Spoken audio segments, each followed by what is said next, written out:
বাংলাদেশের রাজনৈতিক সমুদ্রসীমা 12 নটিক্যাল মাইল। বাংলাদেশের অর্থনৈতিক সমুদ্রসীমা হচ্ছে 200 নটিক্যাল মাইল। আর 1 নটিক্যাল মাইল সমান 1.853 কিলোমিটার। এখন বাংলাদেশের রাজনৈতিক সমুদ্রসীমাটা কি?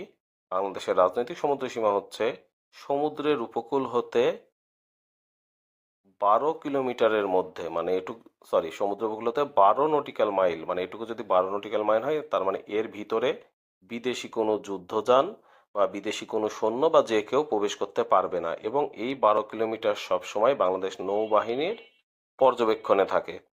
আর অর্থনৈতিক সমুদ্রসীমা হচ্ছে সমুদ্র উপকূল হতে প্রায় 200 নটিক্যাল মাইল পর্যন্ত দূরত্ব, অর্থাৎ এতটুকু যদি 200 নটিক্যাল মাইল হয়, 200 নটিক্যাল মাইল হয় বা 200 নটিক্যাল মাইল সমান 354 কিলোমিটার হয়, তাহলে এই 354 কিলোমিটার মধ্যে যত সামুদ্রিক সম্পদ আছে তা বাংলাদেশের।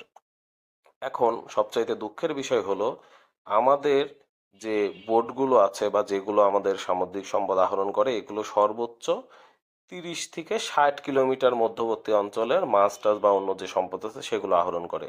তার মানে প্রায় 300 কিলোমিটারের মতো সামুদ্রিক সম্পদ এখনো আমাদের আয়ত্তের বাইরে।